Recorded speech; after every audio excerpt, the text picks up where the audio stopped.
Hello दोस्तों, स्वागत है आप सभी का आपके अपने यूट्यूब चैनल डिलाइटफुल हिस्ट्री पर।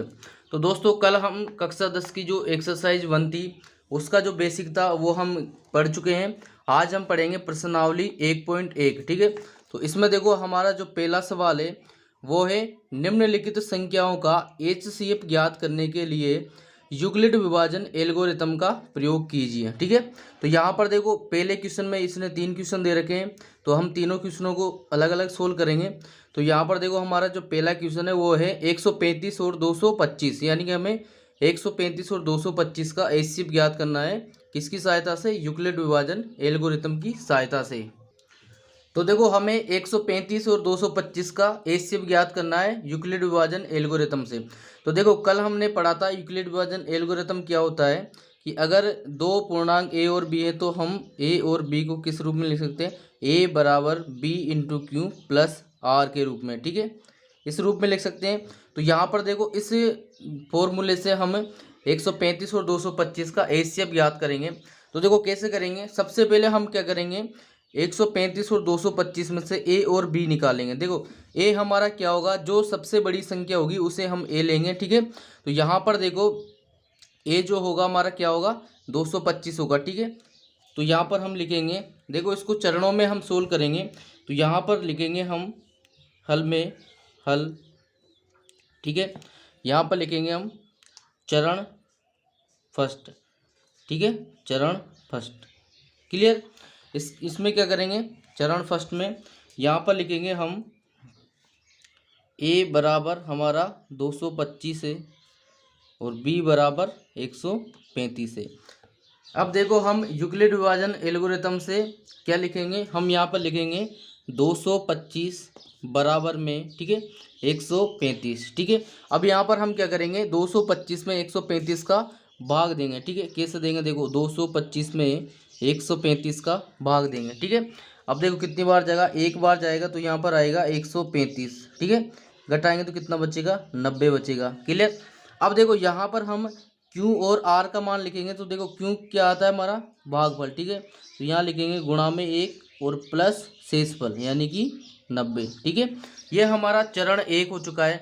अब क्या करेंगे, चरण 2 पर चलेंगे। क्या करेंगे, चरण 2 पर चलेंगे। ठीक है, तो देखो इस चरण 2 में क्या करेंगे, यहाँ पर देखो हमारा अब इसका काम हो चुका है। अब क्या लेंगे, ये जो बी है इसको ए लेंगे और जो हमारा शेषफल था उसको बी लेंगे। ठीक है, तो यहाँ पर क्या लिखेंगे, 135 बराबर में, देखो इसको लिखेंगे 90।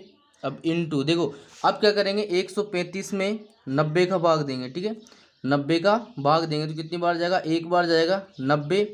यहाँ पर देखो कितना बचेगा, 45। ठीक है, घटाएंगे तो यहाँ पर बचा 45। तो यहाँ लिखेंगे इंटू 1 और प्लस में 45। ठीक है, इसके बाद देखो अब ये देखो प्रक्रिया कहाँ तक चलाएंगे, जब तक हमारा जो शेषफल है वो 0 नहीं आ जाता है तब तक हम इसको आगे सोल्व करते रहेंगे। ठीक है, अगला चलेंगे चरण थर्ड में। ठीक है, चरण थर्ड में क्या लेंगे, अब इसको हटा देंगे, हम यहाँ पर 90 को लिखेंगे। ठीक है, बराबर में, अब यहाँ पर लिखेंगे 45, यानी कि 90 में हम 45 का भाग देंगे। ठीक है, यहाँ पर 90 और ये 45। देखो 90 में 45 का भाग 2 बार जाएगा तो ये आ जाएगा 90, यहाँ पर कुछ नहीं बचेगा। ठीक है, तो यहाँ पर क्या लिखेंगे हम, इनटू में 2 और प्लस 0। ठीक है, अब यहाँ पर देखो हमारा जो शेषफल है वो 0 आ चुका है, यानी कि इस प्रक्रिया को हम यहीं पर ही रोक देंगे।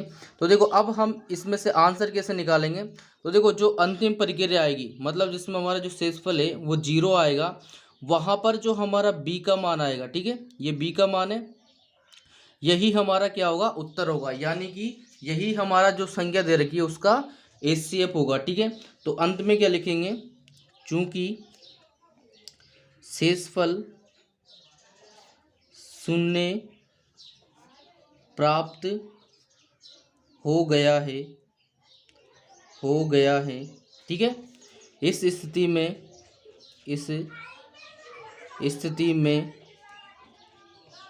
भाजक मतलब बी, ठीक है, भाजक कितना है, 45 है ना, 45 है। अतः क्या लिखेंगे, अतः या इसलिए 225 और 135 का एचसीएफ कितना हो जाएगा, 45 हो जाएगा। ठीक है, ये हमारा आंसर हो जाएगा। तो इस तरीके से आपको इस सवाल को करना है। तो मैं समझता हूँ कि ये सवाल आपको अच्छे से समझ में आया होगा। इसी तरीके से इसके जो बाकी के 2 सवाल हैं वो भी इसी तरीके से हैं, तो उनको भी हम यहाँ पर सोल्व करेंगे। यहाँ पर देखो अपना पहले का जो दूसरा सवाल है वो है 196 और 38,220 का हमें क्या निकालना है, एचसीएफ निकालना है। तो क्या करेंगे, देखो यहाँ पर ए और बी निकालेंगे। ए हमारा क्या होता है, जो सबसे बड़ी संख्या होती है वो ए होता है, यानी कि ये 38,220 हमारा ए हो जाएगा और 196 बी हो जाएगा। तो यहाँ पर क्या लिखेंगे, 196 और 38,220 के लिए यूक्लिड विभाजन प्रमेय का प्रयोग करने पर, ठीक है, का प्रयोग करने पर, ठीक है। तो प्रयोग कैसे करेंगे हम, यहाँ पर लिखेंगे ये बड़ी वाली संख्या 38,220, ठीक है, और बराबर में लिखेंगे 196, ठीक है। अब क्या करेंगे हम, 38,220 में 196 का भाग देंगे। तो यहाँ पर देखो 196 का भाग इसमें फिक्स बार जाएगा 195 बार, तो यहाँ पर कुछ भी नहीं बचेगा। तो यहाँ पर हम लिखेंगे गुणा में 195 और प्लस में कुछ भी नहीं बचा, तो यहाँ लिखेंगे 0, ठीक है। इस तरीके से हमारा देखो इसमें पहली लाइन में यानी कि चरण 1 में हमारा यहाँ पर 0 आ चुका है।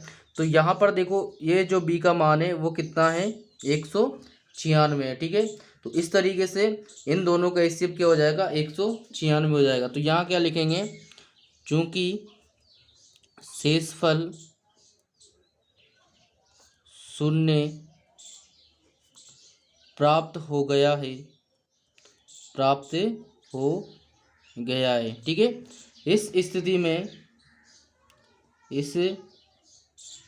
स्थिति में भाजक कितना है, 196 है, ठीक है। भाजक कितना है, 196 है। तो क्या लिखेंगे, अतः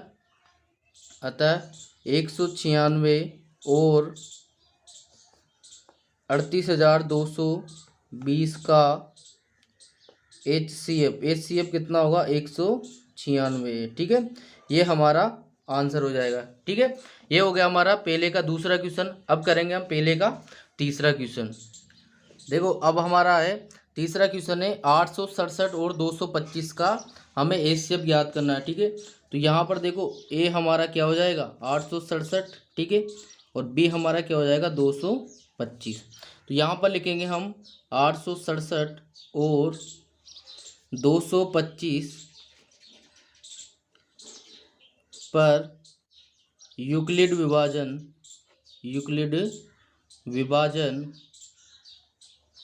प्रमेयिका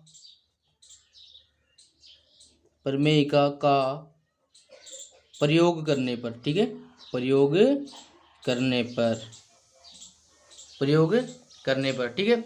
यहाँ पर देखो प्रयोग करेंगे तो क्या लिखेंगे, इस तरफ लिखेंगे 867, यहाँ लिख लेंगे देखो हम चरण फर्स्ट, ठीक है, चरण फर्स्ट 867 बराबर में इधर लिखेंगे 225। अब क्या करेंगे हम, 867 में 225 का भाग देंगे। तो यहाँ पर देखते हैं, भाग देते हैं 867 और 225, ठीक है।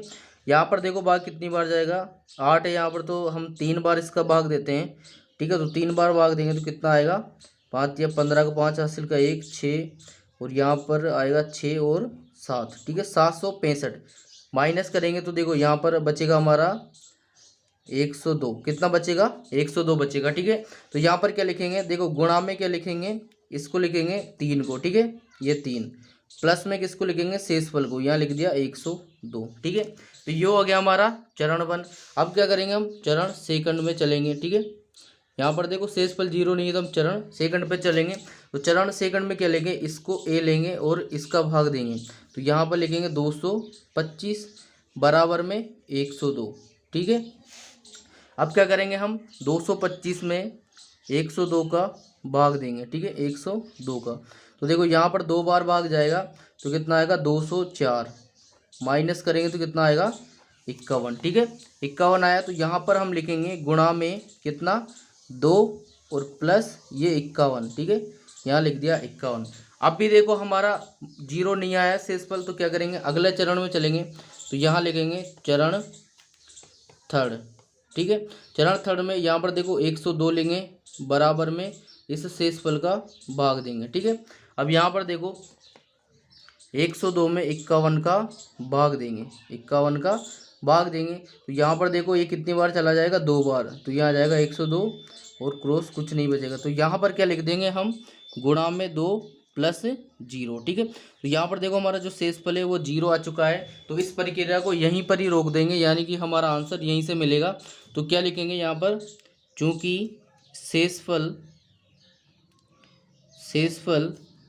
शून्य प्राप्त हो गया है, ठीक है। इस स्थिति में भाजक कितना है भाई, ये 51, ठीक है, 51 है ना। तो अब क्या लिखेंगे, अतः 867 और 225 का HCF कितना हो जाएगा, 51 है, ठीक है, ये हमारा आंसर आ जाएगा। तो ये हो गया हमारे क्वेश्चन नंबर 1 के पहला, दूसरा और तीसरा क्वेश्चन, ठीक है। अब करेंगे हम क्वेश्चन नंबर 2 को सोल्व।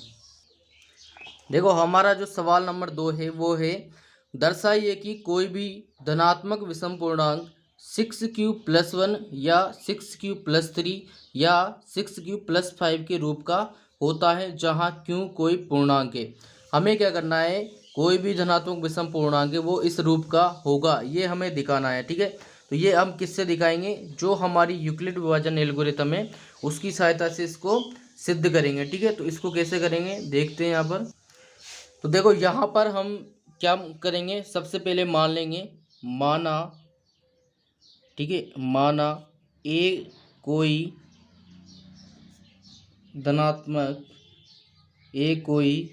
धनात्मक विषम पूर्णांक है, ठीक है, क्योंकि उसने बोला है ना विषम पूर्णांक के लिए, तो ये हमें मानना पड़ेगा पूर्णांक है, ठीक है। ये हमने मान लिया, माना ए कोई धनात्मक विषम पूर्णांक है। अब यहाँ पर देखो हमें ए तो मिल गया, हमें बी भी चाहिए, ठीक है। तो बी कैसे निकालेंगे, हमारा देखो जो किताब में क्वेश्चन दे रखा है ना इसने, ये वाला, यहाँ पर देखो 6q और 6q के रूप में दे रखा है। तो यहाँ पर देखो हम b बराबर क्या लेंगे, 6 लेंगे। अगर यहाँ पर 3 होता तो हम b बराबर 3 लेते, तो हम b बराबर कितना लेंगे, 6 लेंगे, ठीक है। तो यहाँ पर लिखेंगे, यहाँ पर हम लिखेंगे तथा b बराबर 6 के लिए, ठीक है, के लिए यूक्लिड विभाजन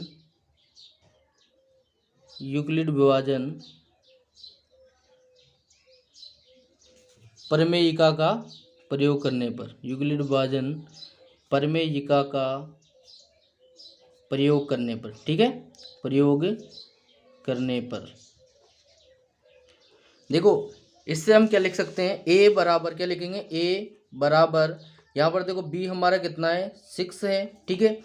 और देखो यहाँ पर उसने q के लिए क्या दे रखा था, q उसने क्वेश्चन में दे रखा है, तो यहाँ लिखेंगे b × q प्लस r, ठीक है, r को r ही लिख देंगे।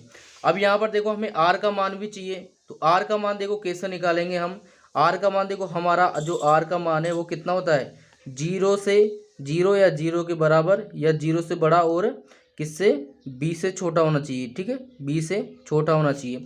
तो यहाँ पर देखो हमारे r बराबर क्या बनेंगे, एक तो बनेगा 0, 1, 2, 3, 4, 5, ठीक है, 6 नहीं होगा क्योंकि 6 हमारा b है, ठीक है। तो यहाँ पर r के मान हमारे पास कितने मिल गए, 0, 1, 2, 3, 4 और 5। अब क्या करेंगे हम, यहाँ पर देखो इसको एक नंबर दे देते हैं, इसमें देखो r के जो मान है वो हम यहाँ पर रखेंगे। तो यहाँ पर क्या करेंगे, r बराबर 0 पर, ठीक है, r बराबर 0 पर देखो 1 से देखेंगे, यहाँ पर देखो r बराबर में 0 लिखना है, तो क्या लिखेंगे, a बराबर 6q प्लस, देखो r बराबर 0 है तो ये 0 हो जाएगा, बराबर क्या आएगा, 6q, ठीक है। तो a बराबर हमारा क्या आया, 6q आया। इसके बाद देखो, इसके बाद देखेंगे r बराबर 1 पर, ठीक है, r बराबर 1 पर, तो r बराबर 1 पर हमारा a क्या आएगा, 6q +1, ठीक है, यही आएगा। इसको हम 2 नंबर दे देंगे, ठीक है। इसके बाद देखेंगे r बराबर 2 पर, ठीक है। r बराबर 2 पर हमारा a बराबर क्या आएगा 6q प्लस r की जगह पर 2, ठीक है। तो ये यहाँ पर 2 है, हमें इस रूप में नहीं लेना है। फिर लिखेंगे r बराबर 3 पर, r बराबर 3 पर a बराबर क्या आएगा 6q प्लस 3, ठीक है। इसको हम 3 नाम दे देंगे। इसके बाद आएगा हमारा r बराबर 4 पर, ठीक है। a बराबर क्या आएगा 6q प्लस 4, ठीक है। इसके बाद लेंगे हम r बराबर 5 पर, तो r बराबर 5 पर a बराबर 6q प्लस 5, इसको हम 4 नाम दे देंगे, ठीक है। तो देखो हमारा जो सवाल था उसमें हमें क्या दे रखा था, यही हमें दिखाना था कि 6q प्लस 1, 6q प्लस 3 या 6q प्लस 5 के रूप का होता है, ठीक है। ये हमें दिखाना है। तो यहाँ पर देखो दूसरे में, तीसरे में और चौथे में हम देख चुके हैं कि यहाँ पर देखो दूसरे में, तीसरे में और चौथे में हम देख चुके हैं हमारा जो रूप है वो इस रूप में आ रहा है a बराबर 6q प्लस 1, और इधर आ रहा है a बराबर 6q प्लस 3, a बराबर 6q प्लस 5। तो यही हमें सिद्ध करना था। तो इसी तरीके से हम क्या लिख सकते हैं, अतः समीकरण 2, 3 व 4 से, ठीक है, 3 व 4 से स्पष्ट है कि देखो इतना सब लिखने के बाद आपका जो सवाल है ना उसको ऐसे कैसे लिख देना, स्पष्ट है कि दर्शाइए को हटा करके लिख देंगे। स्पष्ट है कि कोई भी धनात्मक विषम पूर्णांक, कोई भी धनात्मक विषम पूर्णांक किस रूप का होता है 6q प्लस 1, 6q प्लस 3 तथा 6q प्लस 5 के रूप का होता है, ठीक है, के रूप का होता है, जहाँ q कोई पूर्णांक है, ठीक है। इस तरीके से हम सवाल को क्या करेंगे, सिद्ध करेंगे। तो ये हमारा प्रूव्ड हो गया। तो ये हो गया हमारा क्वेश्चन नंबर 2, ठीक है। अब करेंगे हम क्वेश्चन नंबर 3 को। देखो हमारा क्वेश्चन नंबर 3 है, किसी परेड में 616 सदस्यों वाली एक सेना की टुकड़ी को 32 सदस्यों वाले एक आर्मी बैंड के पीछे मार्च करना है, ठीक है। दोनों समूहों को समान संख्या वाले स्तंभों में मार्च करना है। उन स्तंभों की अधिकतम संख्या क्या है जिसमें वे मार्च कर सकते हैं, ठीक है। तो देखो ये सवाल क्या है, हमारे पास देखो 616 सदस्य आर्मी के, ठीक है, और इसको आर्मी के जो अफसर है, आर्मी बैंड है, उसके पीछे 32 सदस्य जो हैं इसके पीछे इनको समान स्तंभों में बांटना है। तो देखो इसके लिए क्या करेंगे हम 616 और 32 का क्या निकालेंगे, एचसीएफ निकालेंगे, ठीक है। जो एचसीएफ होगा वही हमारे जो स्तंभ है उनकी अधिकतम संख्या होगी, ठीक है। यहाँ पर लिखेंगे हम स्तंभों की अधिकतम संख्या के लिए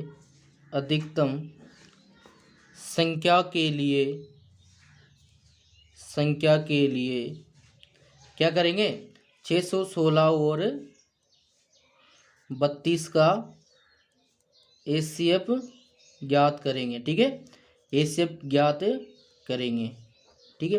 तो यहाँ पर देखो एचसीएफ ज्ञात करने के लिए क्या करेंगे, वही हमारा जो यूक्लिड विभाजन एल्गोरिथम है वही हम यहाँ पर यूज करेंगे। तो यहाँ लिखेंगे चरण फर्स्ट, ठीक है, चरण फर्स्ट। यहाँ पर देखो 616 बड़ा है तो यहाँ लिखेंगे 616 बराबर में 32, ठीक है, और गुणा में यहाँ पर देखो क्या करेंगे, अब 32 का हम 616 में भाग देंगे। तो यहाँ लिखेंगे 616 और भाग 32, ठीक है। यहाँ पर देखो कितनी बार जाएगा, यहाँ पर देखो पहले 61 में देखेंगे तो कितनी बार जाएगा, एक बार, ठीक है। तो यहाँ आया हमारा 32 और माइनस, ठीक है। इसके बाद बचेगा हमारा यहाँ पर 29, ठीक है, 29 बचेगा और 6 यहाँ पर उतारेंगे, ठीक है। इसके बाद देखो कितनी बार जाएगा हमारा भाग, ये जाएगा हमारा 9 बार, ठीक है। 9 बार भाग देंगे तो हम यहाँ पर देखो इसको गुणा करेंगे तो कितना आएगा, यहाँ पर 8 और इसके बाद आ जाएगा हमारा 27 और 1 28, ठीक है। इसके बाद हम इसको घटाएंगे। घटाने पर देखो हमारा कितना आएगा, इधर देखो यहाँ 16 में से 8 जाएंगे तो 8 बचेंगे, ठीक है। इधर तो क्रॉस हो ही जाएगा, तो कितना बचेगा, 8 बचेगा। तो यहाँ पर हम क्या लिखेंगे, 19 और प्लस में 8, ठीक है, यही लिखेंगे। इसके बाद देखो यहाँ पर शेषफल हमारा 0 नहीं आया, तो आगे सोल्व करेंगे। फिर लिखेंगे यहाँ पर चरण सेकंड, ठीक है। चरण सेकंड में इस 32 को लिखेंगे, ठीक है, और बराबर में इस 8 को लिखेंगे, ठीक है। तो 8 का भाग देखो 32 में 4 बार जाएगा और कितना बचेगा, 0 बचेगा। तो यहाँ पर देखो हमारा शेषफल 0 आ चुका है और यहाँ पर b का मान कितना आया, 8 आया। तो इस तरीके से इन दोनों के हिस्से कितना आ जाएगा, 8 आ जाएगा। तो यहाँ पर लिखेंगे हम, चूँकि शेषफल शून्य प्राप्त हो गया है, ठीक है। इस स्थिति में भाजक कितना है, 8 है, ठीक है। अतः 616 और 32 का HCF कितना होगा, 8 होगा, ठीक है। अब देखो HCF 8 आया, तो हमारा जो उत्तर है वो ही हमारा क्या हो जाएगा, 8 हो जाएगा। तो क्या लिखेंगे, अतः मार्च करने के लिए अधिकतम स्तंभों की संख्या कितनी हो जाएगी, अधिकतम स्तंभों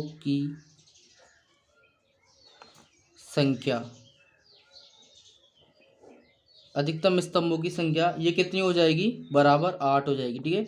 ये हमारा उत्तर हो जाएगा। तो ये हो गया हमारा क्वेश्चन नंबर 1, 2, 3। तो आज की क्लास में हम इतना ही पढ़ेंगे। अब इसके जो 2 सवाल बच रहे हैं, जो सवाल नंबर 4 और 5, इसको हम कल की क्लास में करेंगे, ठीक है।